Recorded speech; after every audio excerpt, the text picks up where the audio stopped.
cette introduction se termine sur une question, peut-être on aura l'occasion de construire quelque chose ensemble. Et voilà, la question que je me suis posée, c'est combien de personnes seraient présentes dans la salle, sachant qu'il y a une concurrence entre les différents ateliers, avec un titre pareil. La concurrence de la contre-culture, mais je me suis dit, on va ramasser effectivement une bande d'anarchistes, des sociétés-là qui ont envie de réinventer le monde de l'organisation et celui de la maison de repos. Donc, on va commencer par se présenter, on va faire les choses bien. Vas-y, commence. Donc moi c'est Stéphane Adam, je suis professeur de psychologie du vieillissement à l'Université de Liège et voilà, je pense que je ne vais pas en dire plus, on va se connaître au travers de ce que je vais présenter avec Christophe. Et donc Christophe Créviot, je suis le principal sujet d'étude de Stéphane Adam. Exactement. C'est parti. Non, j'ai deux étiquettes professionnelles. D'une part, je suis conseiller en management organisationnel et humain. Et ma spécialité, c'est la gestion du changement en tant que tel. Et puis, j'ai une autre casquette, je suis administrateur d'un petit groupe d'EHPAD dont vous avez peut-être entendu parler ce matin si vous étiez dans la salle en bas, qui est seniorissime. Et donc, je travaille avec Madame Perman, qui vous expliquer un peu le projet de vie de la maison, mais on aura l'occasion d'y revenir. Et la façon dont je vais présenter les choses sera tiens, comment est-ce qu'on est arrivé à ce stade-là. Donc, ça va, vous entendez bien dans le fond? Oui. Ça va? Ok, sinon vous faites signe, sinon. Sinon, il est fort. Oui, aussi. Aussi. Donc, on va parler de culture. Alors, la culture, on peut l'aborder avec un sens anthropologique, à la Lévi-Strauss, lorsqu'il s'agit de considérer la manière dont les gens vivent ensemble, les différentes communautés humaines peuvent vivre ensemble, au travers de leur code, au travers de leurs croyances, dans la manière qu'ils ont de construire le lien social et le rapport à la vie ensemble. Et donc, on pourrait partir de ça en termes de culture, mais vous savez que la notion de culture, elle a aussi une autre dimension, c'est tout ce qui a trait à l'art de manière générale. Et notre ambition ce matin, c'est de voir comment, en passant par l'organisation, on peut démarrer de l'hypothèse anthropologique pour arriver à une œuvre d'art. Donc, on peut se dire qu'à un certain moment, cette œuvre d'art, l'organisation, elle peut être valorisée. Non pas dans la revente d'un EHPAD ou autre chose, c'est pas ça, hein, mais parce qu'elle sort de l'ordinaire. Et ce qui permet d'accorder 200 millions de dollars à la toile de Warhol, alors que sont toutes sur le côté esthétique de la chose, il y a peut-être à redire. Dans mes toilettes peut-être, mais pas dans mon sens.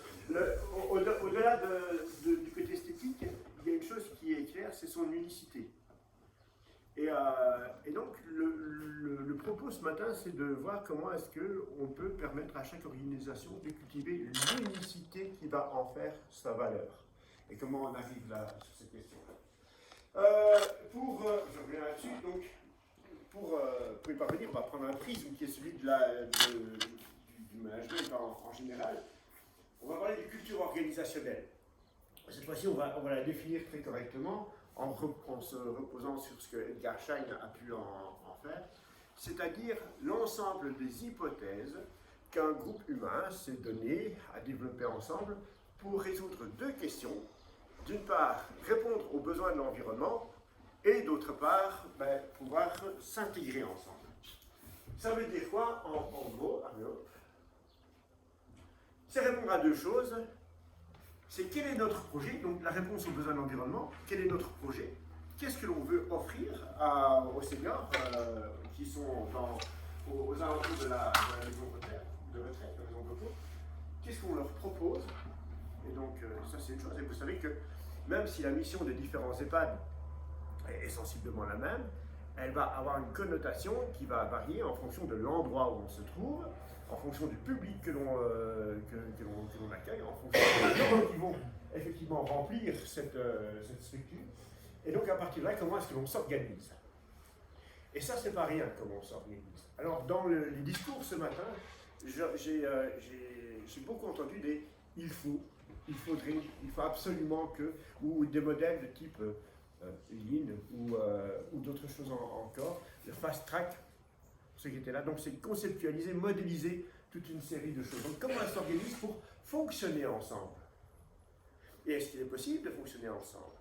Est-ce qu'il est possible d'avoir un fonctionnement qui soit optimal entre, d'une part, une infirmière, du personnel d'hôtellerie, du personnel d'entretien, du personnel administratif, dès lors qu'ils parlent tous une langue différente et que leurs intérêts sont différents?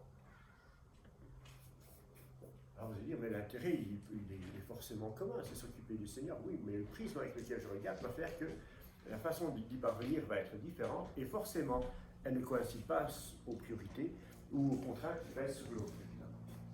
Et donc, lorsqu'on parle de culture, de façon générale, il ne faut pas oublier que cette culture, elle puise ses racines dans quelque chose qui est immensément invisible. D'une part, elle est invisible en tant que telle. Est-ce qu'on peut dire qu'il y a une culture propre aux journées du GFERS? Ben oui, et pourquoi? Parce qu'on boit bien. Parce qu'on picole. Eh bien, effectivement, ça fait partie du jeu. Parce que ça réunit des professionnels qui sont animés par des valeurs qui sont sensibles, qui les conduisent à avoir des relations ensemble qui sont bienveillantes et courtoises. Je n'ai vu que ça, moi, depuis hier. Et à chaque fois que je viens, ce n'est que ça. C'est de la sympathie, ce sont des sourires, des regards, de la curiosité de l'un vers l'autre. J'ai été dans des tonnes d'autres congrès où ce n'est pas ça. Et donc, il y a une culture.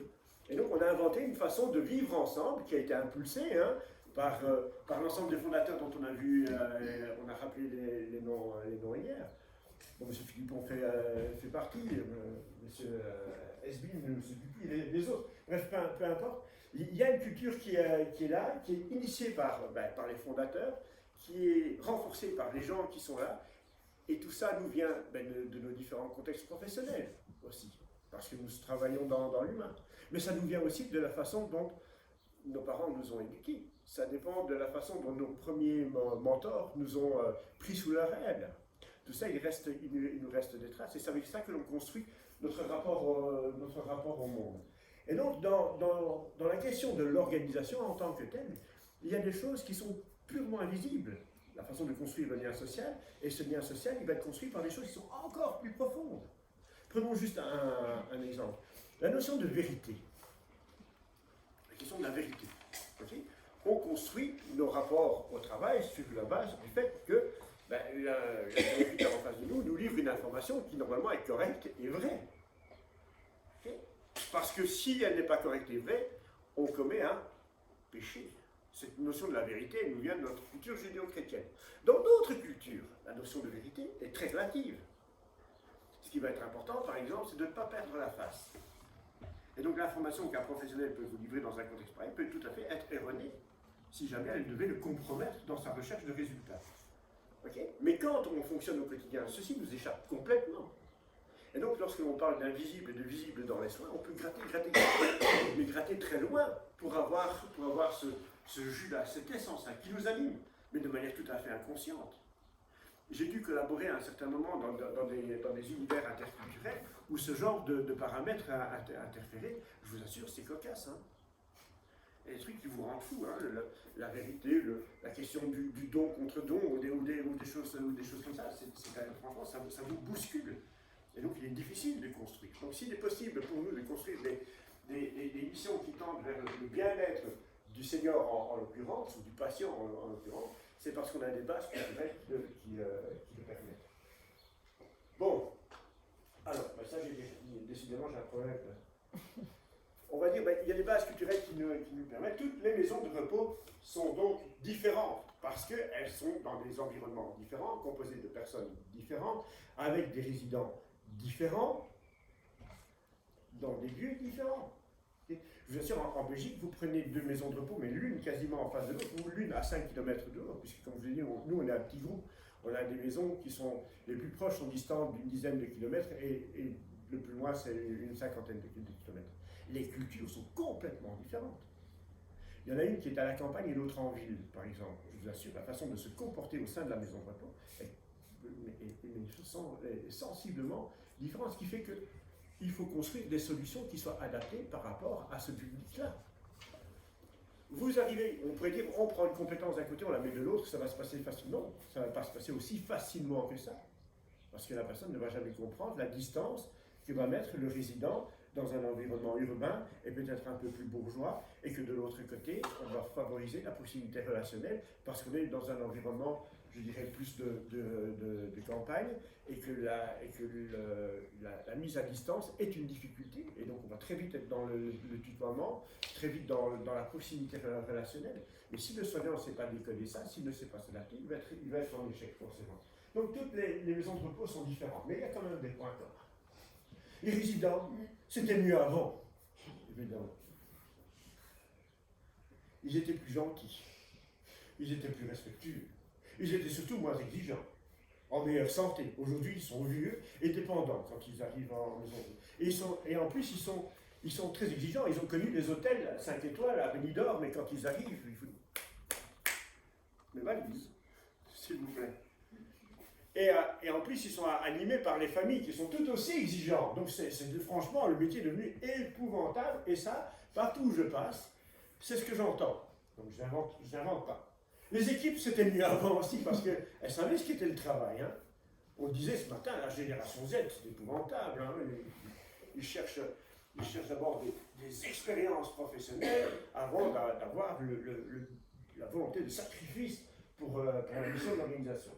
Donc, elles savaient ce qu'était le travail, elles étaient passionnées et surtout, elles étaient compétentes. Aujourd'hui, c'est des robots, on ne peut plus rien leur demander. Ils ne se rendent même pas compte de ce qu'est de vivre. Ça pourrait être leurs parents et manifestement, ça ne les émeut pas. Et tout ce qui m'émeut, personne n'est responsable. C'est toujours le délégué sera, en tout cas, c'est toujours la faute et toujours la responsabilité est toujours renvoyée vers les autres. Et donc, qu'est-ce que l'on entend par l'intérêt des contre-cultures? Je vais reprendre deux auteurs qui ne sont pas ici, qui s'appellent Lawrence et Lorch, qui sont deux théoriciens. Alors, pour ceux qui sont fans, et je suis sûr qu'il y a des passionnés comme moi de la théorie des organisations, ça fait partie de la théorie de la contingence. Voilà. Ça fait bien. C'est dommage qu'il n'y ait plus de galas ce soir et de galas ce soir. Vous auriez pu leur parler assez facilement. Bon. Que disent Lawrence et Lorch, c'est qu'en fait, dans une organisation, il y a des sous-environnements. Ça veut dire que par métier, on va développer des cultures qui sont propres à l'environnement que l'on gère. On prend un exemple, la comptabilité, son environnement, c'est l'administration. Ça fait partie de l'extérieur, et l'administration a des exigences par rapport au service comptable. Vous devez rendre la déclaration TVA à telle date, et sous telle forme. Vous devez dresser un bilan comptable, voilà.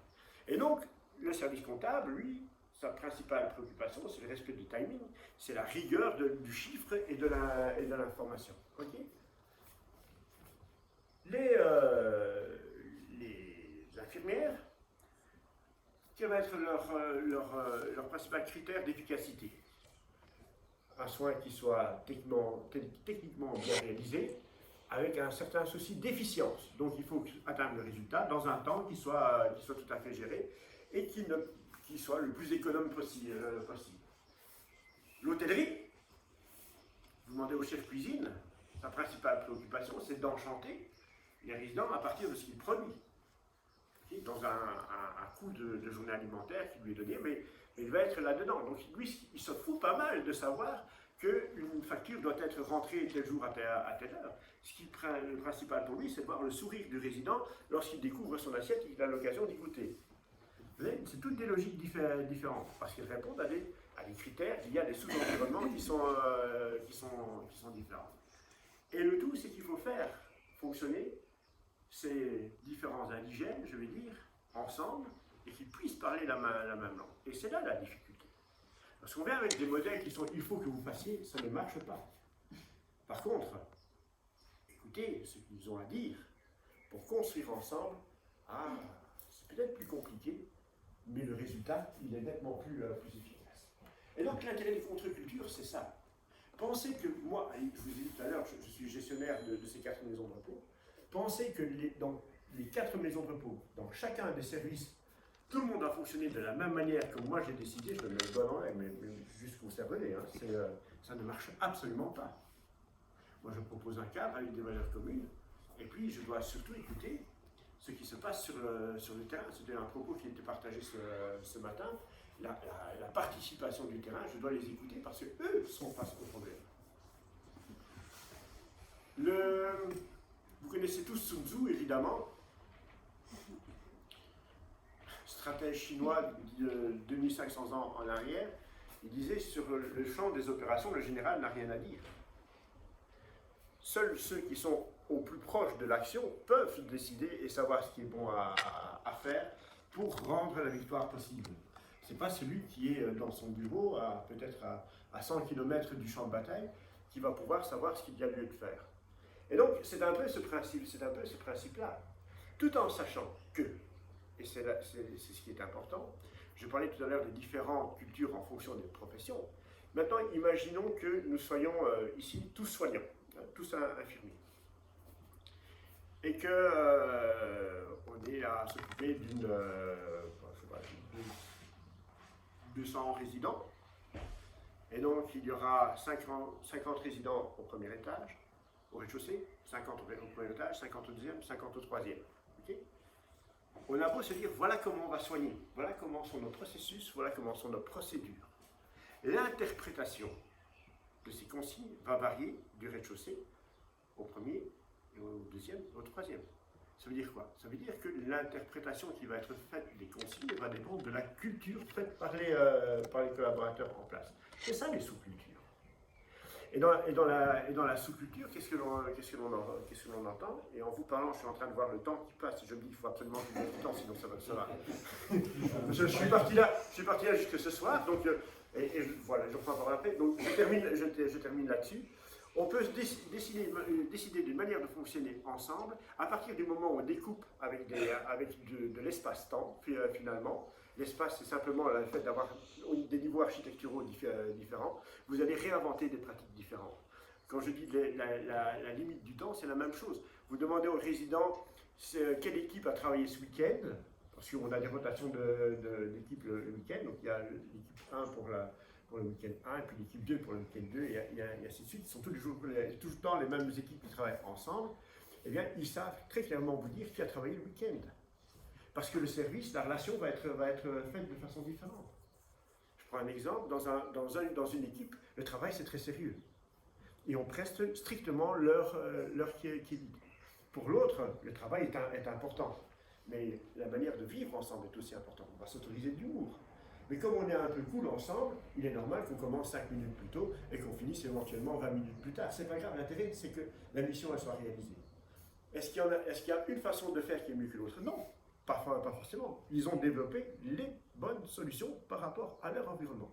Et si je les contrains en disant c'est pas comme ça que vous devez faire, mais si vous devez m'entendre et faire comme moi je vous dis, ça ne marchera pas. Et donc j'ai tout intérêt à absorber ce qui se passe sur le terrain et de permettre et de faire prendre la sauce pour que tout tourne ensemble. Stéphane, maintenant je te laisse la parole. Moi, j'ai fini. Allez. C'est le temps 0. Je fais le temps 1, mais je vais encore refaire un temps après. Et donc, moi je vais venir avec des éléments parfois un peu plus académiques, donc je m'en excuse, et scientifiques, mais c'est un peu pour être dans cette dimension liée à la culture. Donc, comme Christophe le dit, c'est clair que les maisons de repos, chaque maison est unique, mais néanmoins elle s'inscrit dans un cadre sociétal et culturel assez générique, qui s'inscrit dans une dimension qui est liée à la médicalisation du vieillissement. Et ce qu'on entend par là, c'est que dans les années 70, il y a eu un progrès important qui a été établi au niveau médical et qui a associé un peu trop d'ailleurs vieillissement à maladie et qui a considéré que le vieillissement était la propriété du médecin. Et le développement institutionnel s'est inscrit dans cette continuité-là. Pour la Belgique, par exemple, dans les années 70, on a décidé de prendre les lits d'hôpitaux occupés de longue durée par des personnes âgées en fin de vie et de les descendre dans les maisons de repos. Et c'est comme ça qu'on a le S qui s'est ajouté, maison de repos et de soins. Et ce processus s'est opéré à peu près partout au niveau international et qui donc s'inscrit dans cette culture qui s'est développée dans les années 70 de médicalisation du vieillissement, mais qui a des conséquences pratiques dans le secteur et qui établit des lignes de conduite qui est que même du point de vue architectural, le modèle architectural c'est plutôt le modèle hôpital avec des longs couloirs, d'accord. Quand on a déporté les lits vers les maisons de repos, on a aussi importé dans les maisons de repos le modèle hôpital sous tous ses aspects. Fonctionnellement parlant, les professionnels sont en uniforme médical dans la plupart des cas, donc chez nous c'est dans 90% des cas pour parler belge, d'accord. Qu'il pleuve, qu'il vente, qu'il neige, quelle que soit l'activité, un repas ou une activité de loisir, le professionnel est en uniforme, ce qui rend extrêmement saillant la dépendance des personnes qui vivent dans ces structures. La décoration d'intérieur, pour qu'on puisse parler de décoration, on a des poubelles PLC, des boîtes en carton et des gants en plastique, comme ça à tout moment je peux dégainer s'il y a une crasse, hein, comme on dit. Vous avez des objets de décoration vintage, un Lefrexon, etc. Donc ce sont des objets qui sont très caractéristiques et qu'on va trouver et très ostensiblement visibles dans les maisons, et des couloirs vides, impersonnels, avec des décorations qui sont souvent à connotation infantilisante. Je ne généralise pas toutes les structures, mais quand même, c'est des choses que vous allez relativement régulièrement trouver. En termes de normes d'encadrement, je ne sais pas ce qu'il en est pour la France, mais je pense que c'est à peu près la même chose. En Belgique, pour 30 résidents qui ont un niveau de dépendance modéré, on doit engager 5 équivalents temps plein infirmiers-infirmières, 5,2 aides-soignants, 1 kiné ergologo et 0,1 qu'on appelle professionnel de réactivation, qui peut inclure éventuellement un psychologue. Ça veut dire que l'ensemble du corps professionnel est orienté vers le soin également, d'accord ? Et c'est un élément qui est d'autant plus paradoxal que la manière dont on va pouvoir réguler ces normes d'encadrement va dépendre du niveau de dépendance des personnes. Si vous faites bien votre travail et qu'ils se portent mieux, ils baissent de niveau de dépendance, vous perdez des subsides et vous devez éventuellement vous séparer de collaborateurs. S'ils vont moins bien, ils sont plus dépendants, vous gagnez des subsides et plus d'argent. Donc c'est comme si mon salaire de prof était calqué sur le nombre d'étudiants que je bus, c'est le cas, plus j'en bus, plus je gagne de l'argent. Non, c'est pas le cas, mais c'est comme ça que fonctionne une maison de repos. D'accord ? Oui, je ne sais pas si bus est un mot qui est utilisé, c'est un légicide. Donc, quand on prend tout ça, c'est clairement, on est dans une sorte d'optique qui est plutôt qu'une maison de repos ressemble avant tout à un hôpital où accessoirement les personnes âgées vivent et avec toute une série d'éléments qui y sont associés, il faut aller vite, le respect de consignes et aussi une dimension qui est très culture hôpital, qui est la hiérarchie, c'est-à-dire un management qui est qu'un consortium, au hasard Orpea, impose, c'est un peu cynique belge, hein, impose à une direction une ligne de conduite qui impose à des cadres et chefs, et selon les corps de métier, il y a des positions hiérarchiques différentes, qui impose à des professionnels du terrain et les résidents disposent. Dans un modèle top-down de ce type, la possibilité que l'information reparte de la base et remonte est difficile, voire impossible. Je prends un exemple d'un article scientifique qui avait été fait et qui est tout à fait réel. Un monsieur vit depuis 3 mois dans une maison de repos, 3 semaines, pardon. C'est son choix, suite au décès de son épouse. Il a la photo de son épouse sur la table de nuit, interpelle un professionnel en disant « J'avais un rituel avec mon épouse, chaque soir, on prenait un petit verre de Porto avant d'aller au lit, chacun son tri. Et demande au professionnel « Pourrais-je, en souvenir de mon épouse, chaque soir, prendre un petit verre de Porto ?» Que va faire le professionnel? Je vais en référer à mon responsable d'étage. Que va faire? On va faire une réunion d'équipe pour, la consommation d'alcool c'est délicat, on va en parler à la direction. Éventuellement, on va remonter jusqu'au... Enfin, le monsieur n'aura jamais son petit verre de Porto pour aller au lit. C'est un exemple qui peut paraître caricatural, mais qui est caractéristique des écueils et carcans liés à un modèle hiérarchique. Le temps 2, c'est quelles sont les conséquences de cela. Quand j'avais été auditionné au Parlement wallon, qui essayait de tirer un peu les enseignements de la crise sanitaire, j'étais venu avec un schéma très simple de ce type, c'est quand on parle de santé, il y a 2 extrêmes dans le continuum de la santé. D'un côté, il y a la santé physique et de l'autre côté, il y a la santé mentale. Et tout l'enjeu est de savoir où est-ce qu'on déplace le curseur. Dans le côté santé physique, les mots c'est soins, hygiène, sécurité. Du côté santé mentale, c'est qualité de vie, plaisir, bien-être, champagne, bateau, etc. D'accord? Là, subitement, j'ai des relents. Et toute la question est de savoir où on place le curseur. Sachant que quand on déplace le curseur du côté soins, hygiène, c'est au détriment de l'autre côté. C'est ce qu'on a tous vécu durant la crise sanitaire, durant les 2 premières vagues. Pour des raisons d'épidémiologistes, virologues et autres, on a géré la crise sanitaire du point de vue hygiéniste, soins, hygiène, sécurité, restriction d'accès au commerce, télétravail imposé, on ne peut pas faire de fête à plus de 3 personnes. Conséquence, augmentation des problèmes de santé mentale du niveau populationnel. Naturellement, ce qu'on a connu durant la crise sanitaire, c'est ce que vit au quotidien une personne âgée en maison de retraite parce que le curseur est très clairement du côté de la santé physique. Naturellement, si on déplace le curseur dans l'autre sens, on fait des soirées sur des bateaux, tout s'embrasse, etc. En crise Covid, tout le monde s'embrasse, super, plaisir, super. Par contre, engorgement des hôpitaux, etc. Le choix n'est pas simple, il n'y a pas une bonne solution. Pardon? Personne n'est allé à l'hôpital. Pas encore. Il y a 7 jours déjà que... sachant que c'est vraiment un élément qui est le choix du moins pire, mais sachant que il y a une étude qui a montré qu'aux États-Unis, les structures qui ont très bien géré la crise sanitaire du point de vue soins, hygiène, sécurité, il y a 20% de décès en moins liés au Covid, sauf que quelques mois plus tard, il y a beaucoup plus de décès liés à des syndromes de glissement et à des gens qui se sont sédentarisés et qui se sont éteints en quelque sorte. Donc, le problème, c'est que les maisons de repos, clairement, et les institutions pour personnes âgées sont déjà. Alors, les conséquences de ça, c'est que on disait, à cause de la crise sanitaire, les personnes âgées se sentent seules dans les structures et ne voient plus leur famille. Non.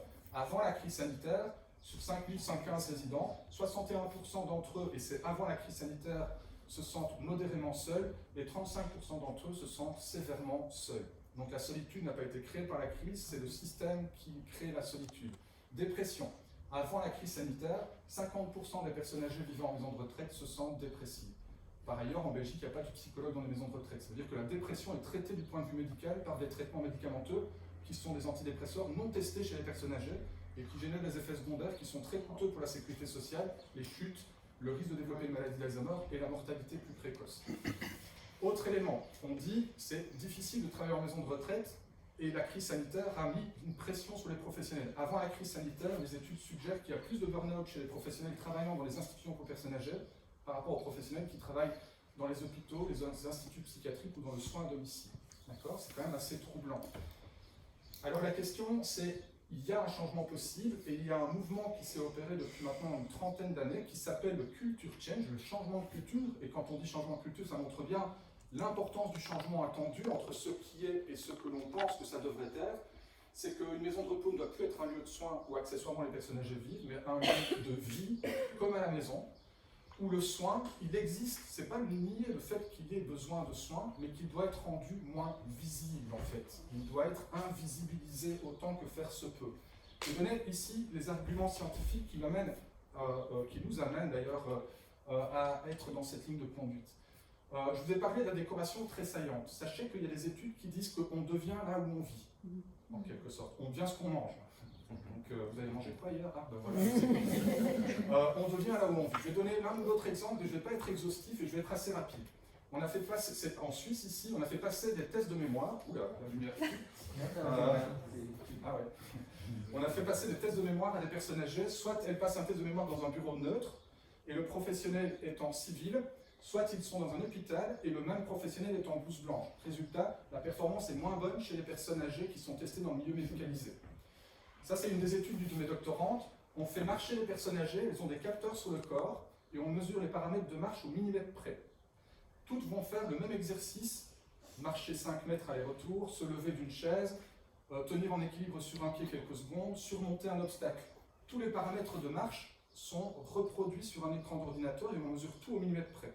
La seule chose qui change, c'est ce qui s'est passé avant le test de marche. Pour la moitié des participants, dans la salle d'attente, ils ont des campagnes de sensibilisation à la question de la chute. Même sans chinet bleu, même sans duvet, bière belge spéciale, vous pouvez avoir des problèmes d'équilibre à 60 ans. D'accord ? Comment aménager sa maison pour éviter les chutes ou l'escalier Stana, après un quart d'heure, vous arrivez ric-rac au premier palier. Et l'autre moitié, dans la salle d'attente, il n'y a rien de médical qui sensibilise à la question de la chute en termes de prévention et autres. C'est les magazines qui, à part la chute de Sarkozy, enfin bref. Donc, résultat, les gens marchent légèrement moins bien après être passés dans la salle d'attente médicalisée et surtout, ils se sentent beaucoup plus vieux après avoir passé le test de marche quand ils sont passés dans la salle d'attente médicalisée. Les études épidémiologiques disent que quelqu'un qui se sent plus vieux, il vit moins longtemps et il a plus de risque de développer la maladie d'Alzheimer dans les mois et les années futures. C'est un des marqueurs de santé plus important que l'âge chronologique, c'est l'âge que je ressens avant. Et là, j'ai le sentiment que vous me sentez vachement jeune tout d'un coup. Petite parenthèse, ça c'est le ressenti pour les personnes qui vivent dans un endroit médicalisé. Si tous les éléments mettent la dépendance en avant, les gens, ils appellent plus souvent à l'aide. D'accord ? Si vous portez un uniforme blanc, les gens vont plus souvent appeler à l'aide que si vous êtes en civil. C'est des études qui l'ont montré.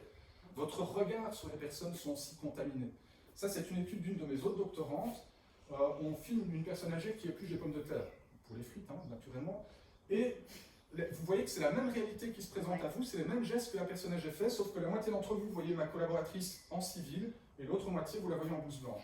Au terme de la séquence vidéo, en disant, sur votre expérience clinique, quel est le niveau de dépendance que vous estimez chez cette dame? quel est le pourcentage d'aide que vous estimez qu'elle aura besoin si vous l'accompagnez dans l'institution? Eh bien, quand on voit la dame avec le profil à côté en blouse, on l'estime quasiment 2 fois plus dépendante. Et on pense qu'elle aura besoin de 10% d'aide en plus. Ça veut dire que mettre en avant la dépendance me fait voir les gens plus dépendants qu'ils ne sont. D'accord? Et les gens se sentent plus dépendants. Petite autre parenthèse, c'est une étude qui a été faite aux États-Unis. On met un uniforme bleu à 150 personnes. À la moitié d'entre vous, je dis que c'est dans la structure, c'est l'uniforme du soignant. À l'autre moitié d'entre vous, je dis que c'est l'uniforme du personnel administratif ou du personnel d'entretien. Vous sortez de la pièce, qu'est-ce qui se passe? Une situation expérimentale qui a pour but de mesurer votre altruisme, l'aide gratuite que vous donnez à une personne qui n'a rien demandé. Quelqu'un qui cherche quelque chose ou qui a l'air perdu, on va le trouver. Eh bien, quand vous sortez de la pièce avec la tenue vendue comme infirmier, 88% d'entre vous allez déclencher l'aide en sortant, contre 16% qui vont déclencher l'aide s'ils sont dans la tenue. L'habit fait le moine. Si vous êtes dans un contexte professionnel ou dans une tenue qui symbolise la question de l'aide, vous allez être programmé pour aider. Or, une étude épidémiologique suggère qu'il y a des enfants dans la salle, ne soyez pas timides, okay. Le nombre d'enfants que vous avez, et surtout c'est sur 55 000 personnes sur 14 pays de la communauté européenne, hein, donc le nombre d'enfants que vous avez, surtout le sexe des enfants que vous avez, selon que c'est une fille, un garçon, 2 filles, 2 garçons, prédit comment votre mémoire décline quand vous devenez plus âgé. Et là, je sens que vous, là. La question, est-il mieux d'avoir des filles ou des garçons pour sa mémoire plus tard? Qui pense qu'il vaut mieux avoir des filles? Madame en a 2, monsieur en a 3. Qui pense qu'il vaut mieux avoir des garçons? Et il y en a plein qui s'abstiennent en disant je sais pas, mais ça me tracasse. Plus vous avez de filles, moins bon c'est pour votre mémoire plus tard. Et c'est pour des raisons culturelles. Dans des sociétés sexistes comme le sont la France, jouet rose, Barbie infirmière, jouet bleu, G.I. Joe combattant, on est programmé pour être maternant. C'est comme ça qu'il y a 90% d'infirmières, 10% d'infirmiers dans les professions de soins et d'accompagnement. À profession égale, le salaire est plus élevé chez les hommes que chez les femmes. Poste à responsabilité plus élevé chez les hommes que les femmes. Les femmes ont moins, prennent des temps partiels en fin de carrière parce qu'elles sont moins valorisées en emploi. Et donc, avec le syndrome Mère Teresa programmé, elles vont aider leurs parents qui n'ont pas demandé. Plus on aide une personne âgée, plus on développe potentiellement sa dépendance. Si vous vivez maintenant au Danemark, ce n'est plus vrai. Parce que là, c'est 50-50, éducation non genrée des enfants, femmes et hommes sont valorisés en emploi. Qu'on ait des filles ou des garçons, ça ne change rien au développement de votre mémoire en vieillissant. D'accord ? Et ce qui est vrai ici, du point de vue épidémiologique, a été montré dans des études expérimentales. On fait apprendre à des personnes âgées des casse-têtes type puzzle. Ils s'entraînent 4 fois 20 minutes, soit 4 fois 20 minutes seuls dans une pièce, soit un membre du personnel est présent dans la pièce, mais n'a pour seule et unique instruction que d'encourager verbalement la personne âgée, soit est autorisé à aider la personne âgée parce qu'elle sollicite son aide ou parce que vous trouvez qu'elle rame un peu et qu'un petit coup de pouce serait opportun. Résultat, quand on compare l'évolution de performance avant-après entraînement, ceux qui s'entraînent seuls s'améliorent à peine, ceux qu'on encourage sont meilleurs après entraînement qu'ils ne l'étaient avant, ils vont plus vite et ils font plus de pièces, ceux qu'on a aidés se détériorent, et pas un petit peu, d'accord? C'est beaucoup. Et quand on interroge les participants, comment vous sentez-vous confiant en vous quand vous faites ce type de puzzle, ceux qu'on a aidés se sentent moins confiants en eux. Comment trouvez-vous la tâche? Facile, difficile? Ceux qu'on a aidés trouvent la tâche plus difficile. On programme donc par l'aide, et c'est vrai dans la manière dont on parle aux personnes âgées, c'est vrai dans la manière dont on traite la question de la marche, par exemple, ou aussi la question du fonctionnement cognitif. Plus on met en avant les choses, plus les gens développent, c'est ce qu'on appelle la prophétie autorisatrice du stéréotype, plus je pense qu'une personne n'est pas compétente, plus je lui fais sentir verbalement ou pas qu'elle n'est pas compétente, moins cette personne se sent compétente, donc elle a performance, elle fait moins d'efforts, sa performance est moins bonne, ce qui confirme qu'elle n'est pas compétente, et la boucle est bouclée. Les conséquences, ça c'est quand on parle du commun à la maison, hein, donc tout ça c'est si on enlève et on gomme le soin, ça va avoir des conséquences positives pour les personnes, et il y a plein d'autres études qui vont dans ce sens. Maintenant, si on parle de la dimension qui a été évoquée comme un élément important, la relation, eh bien l'uniforme va aussi avoir un impact. L'uniforme, c'est la distance relationnelle. Quand vous êtes dans la blouse, si je mets un habit de policier, vous n'allez plus marcher de la même façon et vous n'allez plus parler de la même façon. Et si je vous mets dans la blouse du soignant, vous n'allez plus marcher de la même façon et vous n'allez plus parler de la même façon. Les conversations vont tourner autour du soin. Et vous êtes le sachant, et lui, c'est le sachez pas. Donc écoutez, je sais ce qui est bon. Vous allez dans l'injonction de la communication médicale, c'est inconscient, on ne s'en rend même pas compte. D'accord ? Et et surtout dans une communication qui est hiérarchique. Je suis le sachant, tu es le sachez pas. D'accord? Donc ça crée la distance relationnelle. Il y a plein d'études qui vont dans ce sens. Je prends un exemple d'étude qui est déjà plus ancienne. 10,7%, c'est quand on a placé un lecteur d'enregistreur sur un professionnel durant une journée de travail. 10,7% c'est parler à une personne âgée d'une journée de travail. 89,3% c'est faire autre chose que parler à une personne âgée alors que c'est eux que je côtoie au quotidien. Il y a plus d'échanges verbaux entre les collègues qu'il y en a entre un professionnel et une personne âgée. Des études ont montré que quand ils ont enlevé l'uniforme, et c'est des choses que Christine a testées aussi dans sa structure, ça a été pas simple d'amener les professionnels à tomber la blouse blanche, mais les conversations changent complètement. C'est plus ça va ton dos, ta méningite, c'est ah il fait beau aujourd'hui, oh mon Dieu, enfin voilà, des conversations plus relationnelles. Et quand on analyse le contenu de ces 10,7%, c'est des contenus de conversation qui sont très fonctionnels. Venez ici, faites ceci, faites cela, très injonction. Alors que les études sont claires, il n'y en a pas qu'une. Une bonne communication, et qu'est-ce que c'est une bonne communication? C'est parler, être en relation avec la personne. Elle me parle d'elle et je parle de moi. Mes patients savent que j'ai 3 enfants officiels, 2 officieux, et c'est parce que je leur parle de moi qu'ils me parlent d'eux. D'accord? Je fais une petite parenthèse, j'avais donné une fois cours dans un amphi de 500 étudiants en faisant cette blague débile. Et après, sur Facebook, il disait ah, il paraîtrait que Adam, il a des enfants. C'est faux. C'est faux. Enfin, en tout cas, je ne sais pas. Mais, donc voilà. Mais quand on est en bonne communication, il y a une meilleure qualité de vie chez les résidents, il y a moins de dépression et donc de traitement pour dépression, et surtout moins d'agressivité. L'agressivité et l'opposition, le refus de participer à une activité, le refus de soins, étant une des éléments qui pèsent dans la charge de travail des professionnels. Le temps que je parle à leur parler, le temps que je perds à leur parler, c'est en fait le temps que je gagne après dans mon travail. Autre exemple d'étude d'une de mes autres doctorantes, Adeline, on avait demandé, on dit voilà, une chambre se libère dans la structure, voilà le dossier du résident qui va venir occuper cette chambre. Dossier qu'on présente, c'est classique, hein, tout est dépeint sous l'angle de l'âge, la dépendance, il marche tout seul, il a des troubles du comportement ou pas, il déglutit ou bien ou pas, continence, ric-rac, etc. C'est le dossier classique.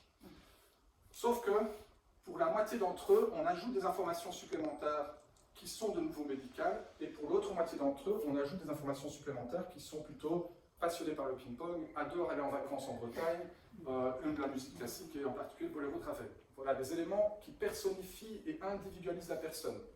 Une fois qu'on a présenté le dossier, on demandait, et je cherche ma flèche, aux professionnels de juger sur des échelles, vous sentez-vous à l'aise pour accompagner ce résident, etc. Eh bien, résultat, quand on voit la vignette enrichie de l'histoire de vie de la personne, les professionnels se sentent beaucoup plus confiants en eux pour accueillir cette personne. Les professionnels vont aussi, la flèche ne marche plus, voilà, ils vont aussi avoir estimé que la patiente ou le patient, le résident, est moins dépendant. Alors que c'est la même réalité qui se présente à eux, le fait d'avoir ajouté des éléments d'histoire de vie fait que j'ai l'impression qu'il ou elle est moins dépendante. Et que la charge de travail représentée par cette personne est moindre. Et accessoirement aussi, il ressent plus de sympathie et d'empathie envers le résident. Ça veut dire que cette personne n'est encore jamais rentrée dans cette pièce, mais quand elle va rentrer dans cette pièce, elle ne va plus être accueillie de la même façon. La rentrée en relation ne va plus être la même. Il y a beaucoup moins d'appréhension et de crainte et de peur. D'accord ? Dans cette dimension-là aussi, et Christophe en a parlé, et là je vais amener un élément d'étude qui va dans ce sens aussi, c'est toute la question de l'autodétermination. Il faut savoir que dans nos vies, nous cherchons à garder le contrôle sur notre vie, en fait. C'est un élément essentiel, c'est le droit de vote, et quand on sent l'impression de voter, ça ne sert à rien, comme en France par exemple, eh bien, il y a les gilets jaunes, il y a les gens qui manifestent, ou il y a ceux qui s'éteignent, entre guillemets. Quand on est confronté à une situation où on n'a pas l'impression d'avoir le contrôle, soit on se laisse faire et on s'éteint, ou soit on se rebelle et on pousse une gueulante. Ici, c'est un directeur dans une maison de repos qui va dans 2 étages et il fait un discours auprès des résidents. Dans un des étages, le discours encourage l'autodétermination du résident. Dans l'autre étage, le discours tue dans l'œuf toute vérité d'autodétermination. C'est très subtil, je ne vais pas faire tout le discours, je vais donner juste un autre exemple. Dans l'étage au-dessus, le directeur dira « Vous devez décider comment vous souhaitez aménager votre chambre. Le personnel peut, si vous le souhaitez, vous aider à réorganiser les meubles. » Là, on voit le choix qui est laissé dans l'aménagement de la chambre. Dans l'étage en dessous, classique, nous voulons que vos chambres soient aussi belles que possible et nous avons essayé de les aménager dans ce sens, nous voulons que vous soyez heureux. Donc on voit qu'on parle en vous dans un cas et dans nous dans l'autre cas. La flèche part du professionnel et va vers le résident, s'impose au résident. Autre exemple, il y a 2 séances de cinéma qui projettent le même film. La séance ont lieu le jeudi, le vendredi. Nous viendrons demander à chacun s'il souhaite voir le film et si oui, de choisir le jour que vous préférez pour cette séance de cinéma. Dans l'étage en dessous, c'est le même directeur qui dit nous allons communiquer tout à l'heure à chacun la séance qui vous a été attribuée. Donc c'est juste de décider ou pas du jour. D'accord ? Ça ne prend pas de temps en termes de communication. Résultat, après plusieurs semaines, quand on prend, la dia un petit peu transformée, le niveau d'activité générale, eh bien, dans l'étage où on a tué toute vérité de choix, les résidents s'éteignent, ils deviennent moins actifs. Si on regarde la participation en séance de cinéma, il y a plus de gens qui vont voir le film quand on leur laisse le choix du jour que quand on leur dit qu'on leur attribue le jour. Surtout, 1 an et demi plus tard, mortalité, il y a 2 fois plus de décès dans l'étage où on n'a pas laissé le choix. C'est sûr que quand on ne se laisse pas le choix, on s'éteint. C'est vraiment le principe de s'éteindre de façon générale. Les conséquences sont aussi importantes, on en a parlé aussi ce matin, Christophe est encore revenu avec ça et Nadia aussi tout à l'heure, sur la dimension hiérarchique que j'évoquais tout à l'heure. Il y a des études très intéressantes qui ont étudié le style de management, et donc il y a, on veut dire, 2 grands styles, il y a hiérarchique et il y a transversal. Tout le monde est au même niveau et on prend l'avis des différents partis. Et bien, résultat, 30% aux États-Unis, c'est sur 2600 structures, 30% ont un modèle plus transversal, et bien dans ces structures-là, il y a moins d'absentéisme et de burn-out chez les professionnels que dans les structures qui fonctionnent de manière plus hiérarchique. Quand on laisse plus de participation aux professionnels dans les décisions, eh bien on augmente de 20% la rétention des professionnels, on passe de 44 à 64% de le professionnel se fidélise dans la structure plutôt que de partir. On sait que c'est des points de souffrance du secteur, et donc on voit que ça a des conséquences positives. Mais encore, avoir ce type de management auprès des professionnels a des conséquences indirectes auprès des résidents, car dans ces structures-là, il y a aussi moins de contention proposée aux résidents, imposée, moins d'escarres et une meilleure gestion de la douleur, et donc globalement une meilleure qualité de vie. Ce qui va bien pour les professionnels rejaillit sur les résidents, l'inverse naturellement étant vrai également. Camarades, allez. Et donc le tout est de voir est-ce qu'il est possible d'avoir des organisations qui tiennent compte de tous ces résultats scientifiques et qui arrivent à l'activer dans le quotidien des différents professionnels et des résidents. Et donc c'est quelque chose sur lequel on s'est penché depuis pas mal de temps. Donc comment éviter les effets de structure, comment avoir un leadership qui sonne juste, comment diminuer la charge mentale liée au métier, parce que c'est peut-être quelque chose sur lequel on ne s'est pas exprimé jusqu'à présent, mais nous sommes dans une catégorie de professionnels qui est un peu hors norme. Vous accompagnez les résidents en fin de vie, de toute évidence.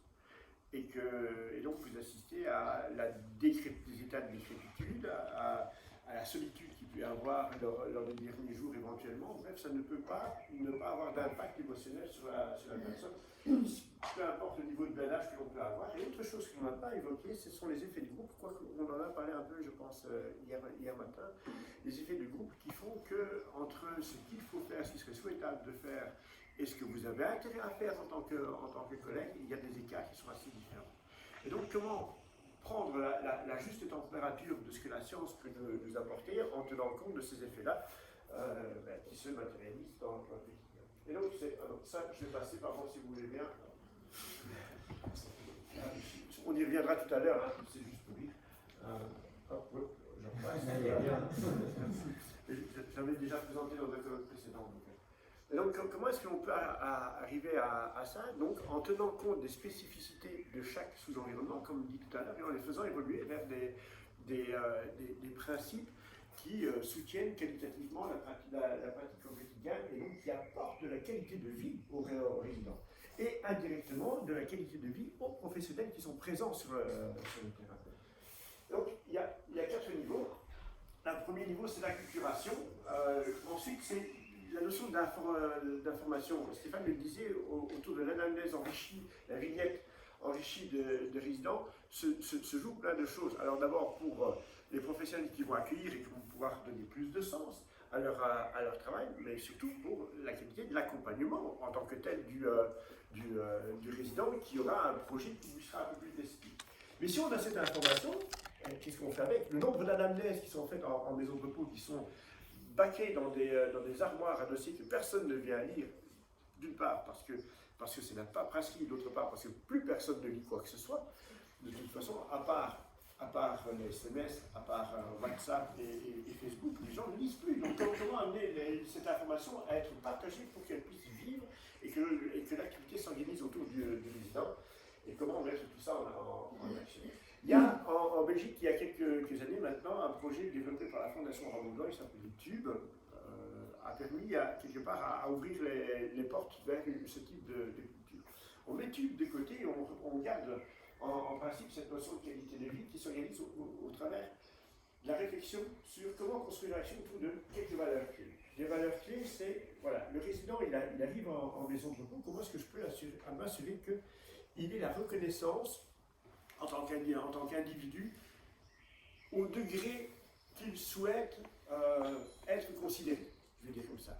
Ça veut dire quoi? Ça veut dire si j'étais, je ne sais pas moi, professeur de haute école, si j'étais technicien dans un centre mécanique ou autre, j'ai eu l'habitude de construire des relations qui étaient propres à moi, avec plus ou moins de considération et plus ou moins de proximité. Comment est-ce que cette identité va pouvoir être maintenue et non plus être considérée avec une certaine déférence, avec un certain regard qui peut être le sachant et celui qui ne sait pas. Comment est-ce que je peux maintenir l'autodétermination qui vient d'être rappelée par Stéphane? Je ne vais plus revenir sur l'importance de cette valeur.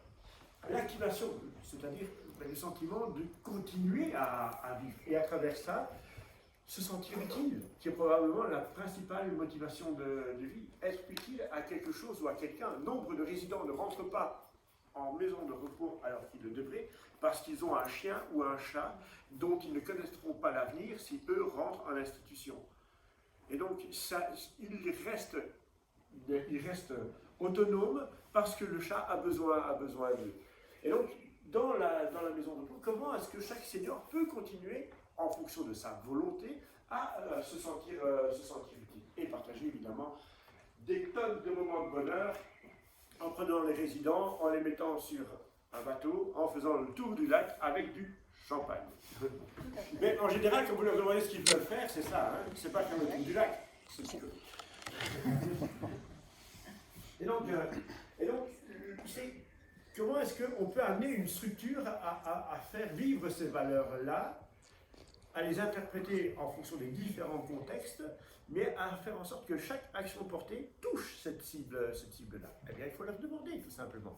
Et la manière dont on a procédé dans de multiples organisations, c'était de réunir les gens de terrain avec une première question, c'est imaginez-vous demain, vous rentrez en maison de repos, quelle serait votre plus grande crainte? Et les réponses sont systématiquement les mêmes. Que l'on décide pour moi et quitter mon domicile. Okay. Et donc, ça veut dire que laisser le libre choix à la personne et lui permettre de vivre dans un environnement qui tend à répondre aux critères du domicile, ce sont des choses importantes. Ok, projet maintenant, dessinez-moi votre maison de repos idéale, en tenant compte de ces deux éléments et en tenant compte de toutes les valeurs qui ont été décrites tout à l'heure. Et donc, quand on met les professionnels au travail, en brainstorming, ça part dans tous les sens. Hein. Et au bout d'une séance de 2 heures, vous avez 60 propositions sur la table. Mais c'est vraiment carte blanche. Hein.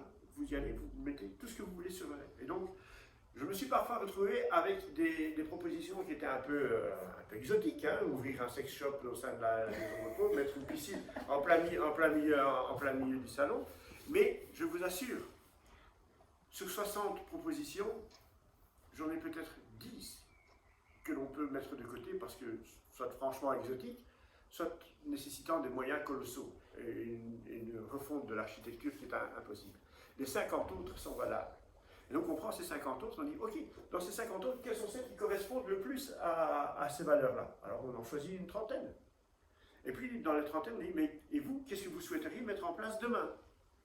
Alors ils ne prennent pas la trentaine, hein, ils commencent par 10.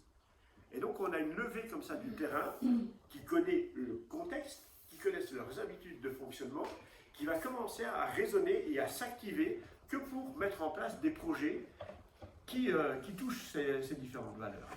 Quand ces projets sont menés avec ces différentes valeurs, ça change le contexte dans lequel les résidents évoluent. Et donc la relation se crée de façon différente. Tiens, on me demande mon avis, moi qui suis résident, sur la couleur des murs dans la pièce principale, la pièce de vie commune principale. Bon, c'était intéressant, donc je vais donner mon avis, je vais participer. Ah, on me demande mon avis sur les prochaines activités à venir. Ah, ben, je vais donner. Et petit à petit, c'est une culture de la libre participation qui se met en place. Et pour les équipes, alors que jusque-là, ben, hop, j'arrive dans la chambre le matin qui mettra la robe bleue, hein, parce que de toute façon, c'est celle qui va le mieux, c'était la première sur l'étagère. Et que tu n'as pas le choix, et c'est bon, si j'ai pas le temps de discuter avec toi, eh bien ça devient, on adopte des principes humains. On commence à être habillé. Puisque l'autodétermination devient quelque chose qui est tout à fait naturel. Et donc on a une reprogrammation culturelle de l'ensemble des équipes autour des valeurs piliers. Et donc ça commence comme ça. Et ça c'est génial, parce que je vous dis, il y a aujourd'hui en Belgique, il y a normalement une centaine de maisons qui sont accompagnées. Je vous dirais qu'il y a une bonne vingtaine de maisons qui fonctionnent réellement avec cette culture-là et de façon efficace. Ce que je vous dirais, voilà, ça c'est juste un exemple, je reviens sur cette photo-là, hein, la libre participation, on en arrive là. La personne sur le tracteur est un résident, et celui qui l'accompagne est l'homme d'entretien, évidemment. Tout simplement, mais ils partageaient un moment de vie dans lequel l'homme d'entretien allait se mettre sur son tracteur, et puis il y a un résident qui commence à s'intéresser, et puis en discutant, ben, ils ont fait le pari que ça marchait. Pour arriver à ça, on n'a pas été frappé à la porte du directeur pour voir ce qu'il en pensait. Hein. Ça s'est fait naturellement. Puisque ce sont des valeurs qui sont présentes partout dans la maison et qui dirigent chacun des aspects, que ce soit, enfin, chacun des aspects, peu importe l'identité professionnelle des gens. Voilà, on partage des moments de vie. Mais du coup, c'est toute la qualité de vie de la maison qui change. Je vous assure que le bonhomme, le technicien, il est heureux à la fin de ces 2 heures passées avec le résident d'avoir fait autre chose que de tondre la pelouse.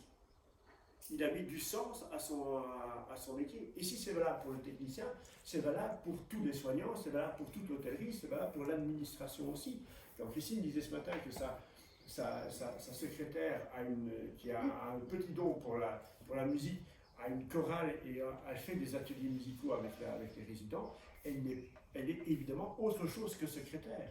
La manière dont elle fait résonner, je dirais, son activité prend pleinement sens. Ça devient forcément moins pénible sur des activités sur lesquelles j'ai pleinement une autonomie. Ça devient des projets. Et toutes les maisons sont gérées à partir de projets. Oh, la notion de projet, quand on réfléchit à ça au niveau de l'industrie, prenez un bouquin de conduite de projet, c'est le truc le plus abject qui puisse exister. Vous prenez, vous ouvrez, au bout de 2 pages, vous refermez, vous tapez dans l'armoire. C'est immonde la littérature autour des projets. On a l'impression qu'il faut avoir fait Bac plus 12 pour pouvoir conduire un projet. Je vous assure que n'importe qui dans une maison de repos est capable de conduire un projet. À partir du moment où Odette, qui a 48 ans, a une fois dans sa vie organisé un barbecue ou un repas dans lequel elle a invité les convives, elle est capable de gérer un projet. Elle mobilise des ressources, elle organise une action dans un délai défini, elle oriente son action en vue de satisfaire des clients, des amis qui viendront manger à la maison. Et donc, toutes les techniques de base de gestion de projet, elle les a. N'importe qui les a. À partir du moment où vous faites des courses, vous avez un budget, vous devez organiser le repas. Voilà, le séquençage des actions sont maîtrisés. Et donc, ça fonctionne. Et donc, c'est les maisons qui ont mis ça en place. Voilà ce qu'elles connaissent. Une diminution des appels infirmiers, 30% en moins. Mais 30% d'appels infirmiers en moins, c'est une fameuse diminution de la pénibilité du travail. Hein. De la médication, les anxiolytiques sont en chute libre, forcément. Et les somnifères aussi. À partir du moment où vous êtes occupé, activé à longueur de journée, quand le soir tombe, vous êtes fatigué. Il ne faut plus de somnifères. Autre chose, la déambulation. Pour les personnes désorientées qui vont un peu à gauche, à droite, se fait de manière beaucoup moins fréquente. Ils assistent, ils participent à des séquences en communauté. Les épisodes d'agressivité, ils ne sont pas tous sympas, les résidents. Hein. les soignants, ceux qui ont l'habitude.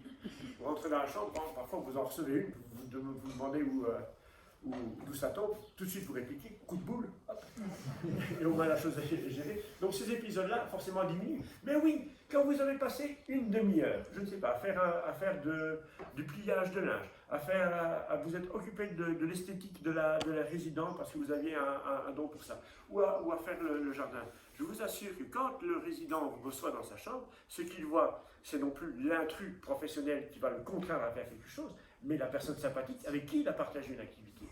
Et donc l'agressivité diminue fortement. Les plaintes, n'en parlons pas, puisqu'on est dans un environnement convivial, on est de sa plainte, que l'individu du travail, je n'ai pas eu, et de l'absentéisme, c'est ce qui était évoqué par Christine ce matin aussi.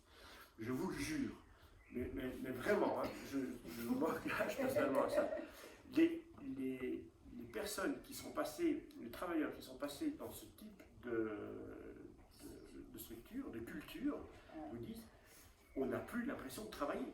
Mais bon sang, vous faites un des métiers les plus difficiles du monde, aide-soignante, infirmier, hôtelier, technicienne de surface dans un EHPAD, et vous êtes en train de me dire que vous n'avez plus l'impression de travailler. Non, on ne travaille plus pour les résidents, on vit avec les résidents. Et on fait des choses ensemble. Donc c'est incroyable. Alors c'est incroyable, mais moi je n'étais pas satisfait. Je ne suis pas satisfait parce que ça, je voyais que l'approche était encore trop collective. J'ai encore un peu de temps. Vous n'avez pas faim de toute façon. Hein. Il y a la conclusion encore. Donc, moi j'étais un peu. Parce que voilà, on était parti sur une tendance d'abord où finalement seules les considérations psychosociales comptaient, on commençait à oublier les aspects de santé. Ou alors on avait des aspects de santé qui étaient en parallèle avec des aspects psychosociaux et ne se rejoignaient pas, et ça m'énervait un peu. Et je voulais que la vignette elle soit complètement intégrée et pas encore séparée. Malgré l'écoute individualisée hein, autour de chacun, la dynamique était encore trop collective, trop communautaire. Ça ne permettait pas de tirer une partie de la pluridisciplinarité. On n'avait pas entièrement résolu les problèmes de configuration, hein, donc les silos qui font que l'étage 1 ne parle pas à l'étage 2, que la cuisine fait des choses que le soignant ignore, les paramédicaux aimeraient bien l'aide des soignants, mais ils ne l'obtiennent pas parce que les soignants ne sont pas au courant de ce qui se fait. Bref, tout ce qui découpe la maison et qui l'empêche de fonctionner. Et donc moi j'avais envie de changer ça. Et la question de base que l'on a faite, c'est qu'est-ce que je peux encore faire de mieux ou de plus pour lui, ce résident qui est là. Et donc, comment le connaître un peu mieux? On a dit tout à l'heure, collecter de l'information autour de lui, une anamnèse qui est enrichie. Très bien, c'est ce qu'on a fait. Et donc on a un type d'anamnèse qui est un peu particulier.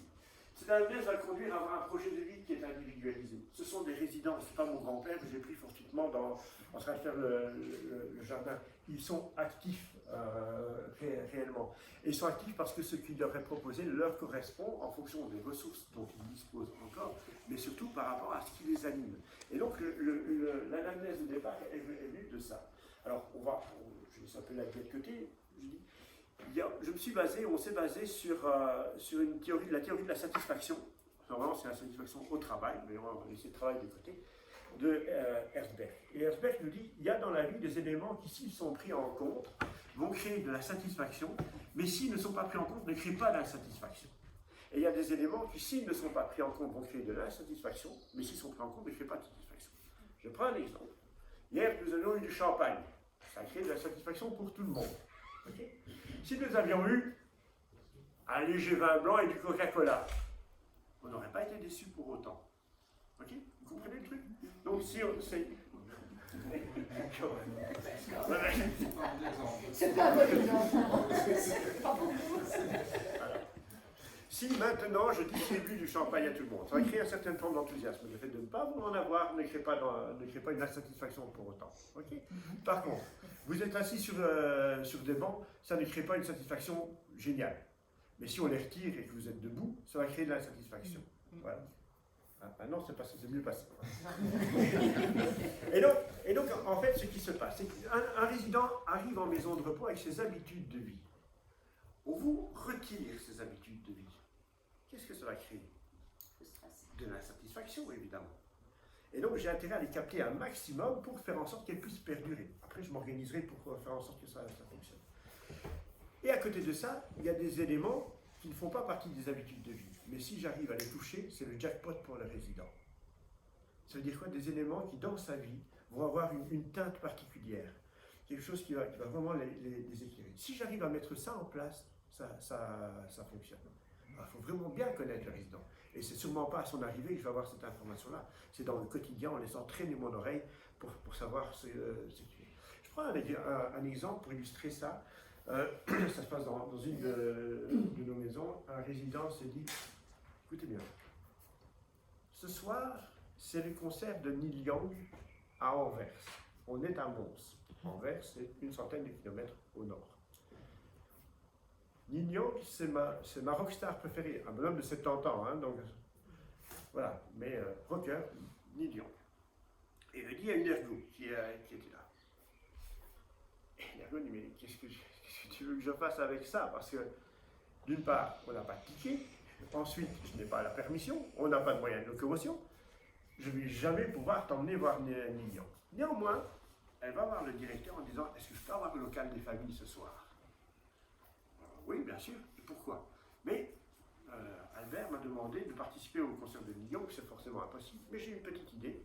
Je vais lui mettre un écran, je vais lui mettre des baffes, je vais lui télécharger un concert de Neil Young, je le présente sur YouTube ou autre, et je vais lui faire la surprise. Et donc elle va voir Albert, Albert sort prêt à 20h. À 20h, elle va voir Albert, l'amène dans la pièce avec une petite bière et lui met du Neil Young. Il est sorti là en disant, c'est la plus belle soirée de ma vie.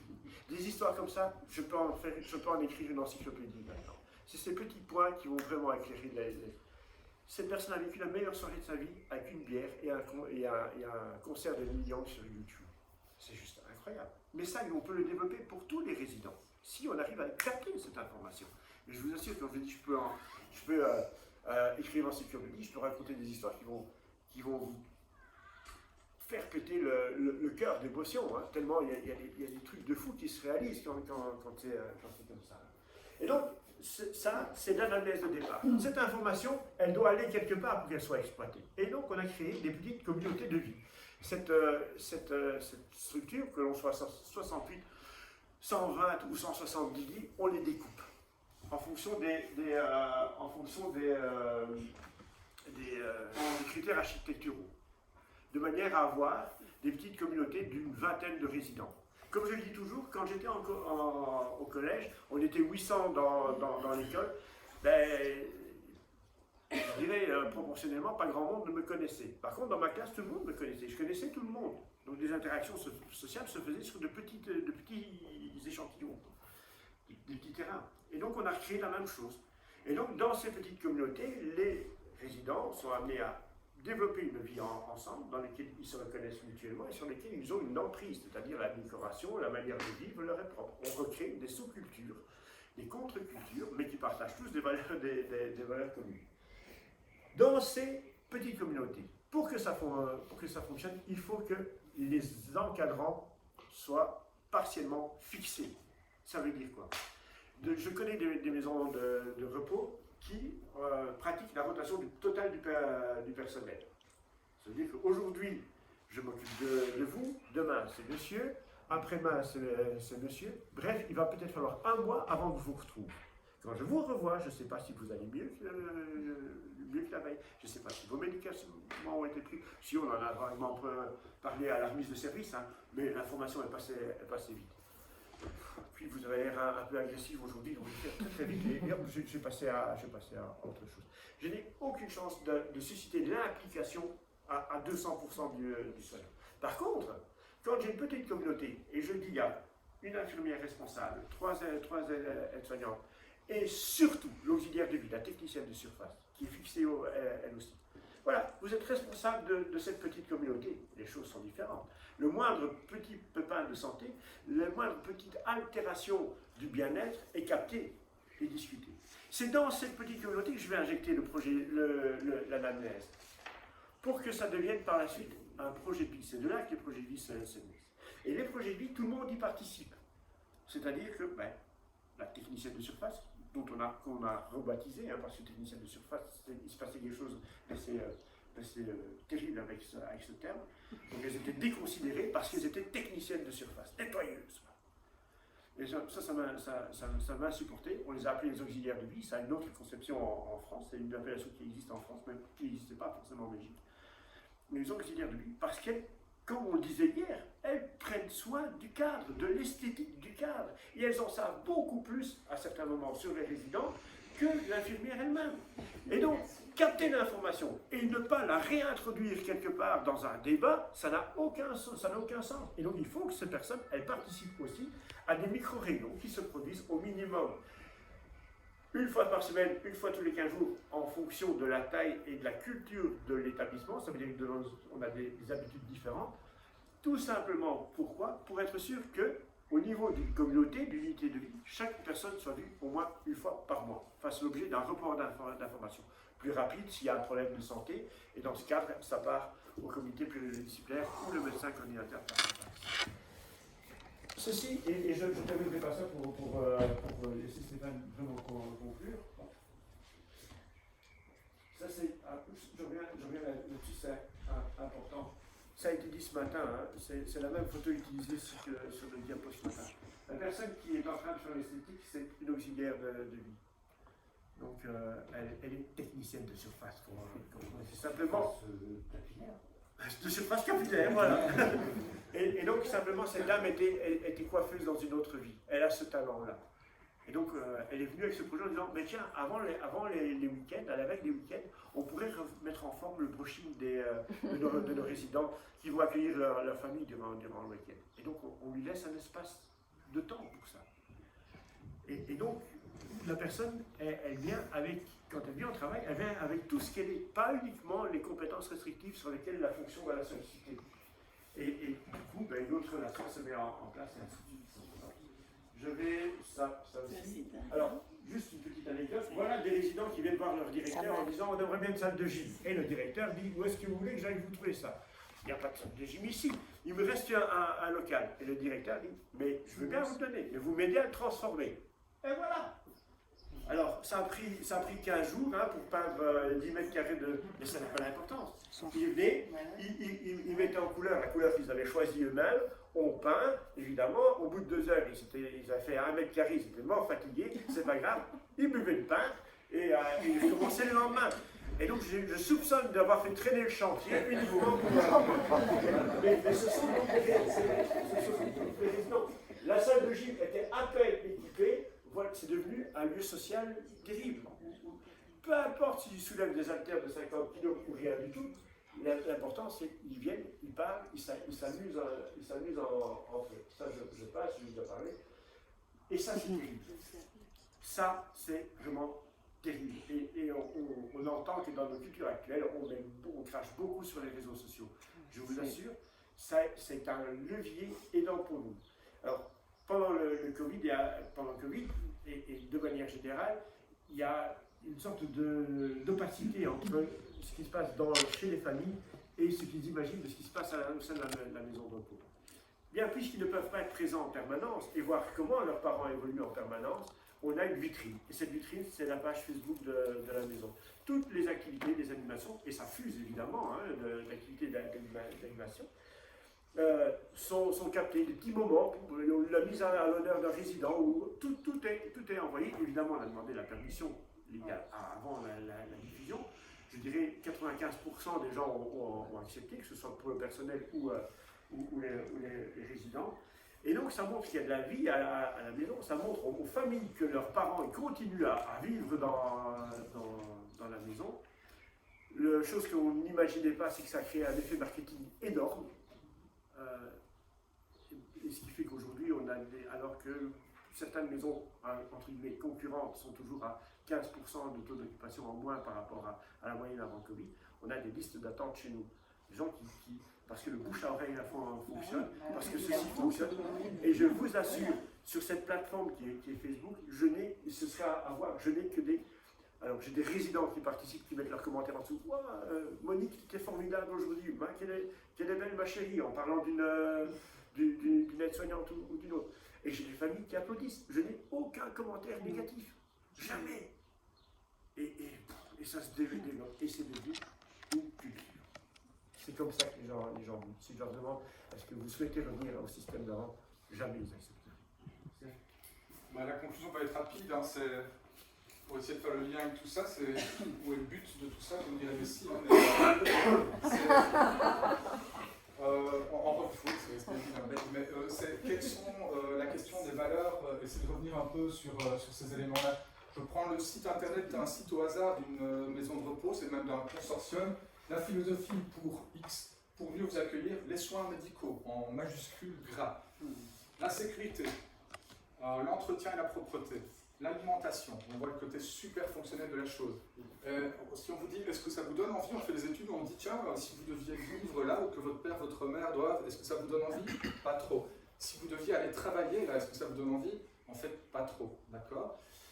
Quand on prend les valeurs vont souvent être du type respect qui ne veut rien dire, c'est un concept assez générique, dignité, bien-être, mais chacun définirait ça à sa façon, mais il va y avoir aussi des concepts en rouge, autonomie, activité, stimulation, sécurité, hygiène, soins, accompagnement, lien social, qui, d'après la littérature scientifique, je vous assure, c'est que plus on met ces éléments-là en avant dans le projet institutionnel, plus on développe la dépendance et moins la qualité de vie des résidents est bonne, et pour les professionnels également. Maintenant, sur base de ce qu'on a dit avec Christophe et de ce qu'on a aussi entendu, je vais vous donner des valeurs et vous allez me dire si c'est des bonnes valeurs. Être bien chez soi, c'est une bonne valeur. Oui. Ça impose, oui, hein, celui qui dit non, c'est fessé et dehors. Donc, partir des compétences des personnes plutôt que de moi vous apporter quelque chose. C'est que mon premier article scientifique, c'est une patiente qui m'a appris à tricoter. Si je lui disais c'est bon pour votre cerveau de tricoter, elle m'envoie péter, mais si je lui dis je ne sais pas tricoter, montrez-moi comment vous faites, elle m'a appris à tricoter. D'accord ? Je prends les commandes tout à l'heure. Et donc, intimité. Dans l'intimité, d'ailleurs, il y a la question de la sexualité. Hein. Donc, on en a pas parlé, mais on a des vidéos à vous montrer après. Histoire de vie, connaître chaque résident, c'est une bonne valeur, on l'a vu. Individualisation, exister comme un individu avec mon histoire personnelle. Autodétermination, on en a parlé naturellement. Donc, ça sont des bonnes valeurs. Les gens disent en général, pas d'infantilisation aussi, hein. On a peut-être un petit peu moins parlé de ça. Quand je présente ça dans les équipes, ils disent « Ah, c'est super, on a envie d'aller visiter cette structure, ça donne envie. » D'où viennent ces valeurs? Du catalogue Ikea. Ouais, c'est imparable. Hein. Ikea, c'est bien chez soi. Compétences personnelles. Si vous voulez connaître quelqu'un, vous passez en revue sa collection de CD, donc on parle de l'histoire de vie, etc. Donc vous êtes habillé d'une certaine façon, j'en sais déjà beaucoup sur vous. La façon dont vous réagissez, enfin je vous dirai tout ça tout à l'heure à la chose, mais on a appris beaucoup. Oubliez les tiens-toi tranquille, pas d'infantilisation. Ce n'est pas simplement ton lit, c'est ta zone de confort. On vous vend votre lit en institution comme ça, c'est quand même autre chose. Hein. Donc là, sur la question d'activité, vous aidons à réaliser votre projet, donc on parle de l'individualisation, et j'aime bien le dessert. Vous rêvez, concevez, décidez, nous vous aidons pour le reste. Rappelez-vous le directeur qui dit « Dites-nous comment vous souhaitez que votre chambre soit, nous vous aiderons pour... » Monsieur Ikea a tout compris. Sauf que là, c'est pas pour des raisons altruistes, c'est pour des raisons commerciales. Ce qu'il faut se rendre compte, c'est que les codes de communication, ce sont les commerciaux qui s'approprient ça, alors que ces codes de communication doivent intégrer nos formations. 75% des erreurs médicales dans un hôpital, ce n'est pas des problèmes d'application de savoir ou de technique, c'est des problèmes de communication entre collègues, entre corps de métiers différents. D'accord ?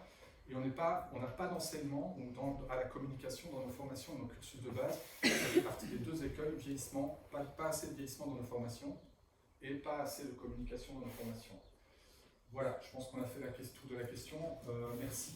Oh, merci à vous.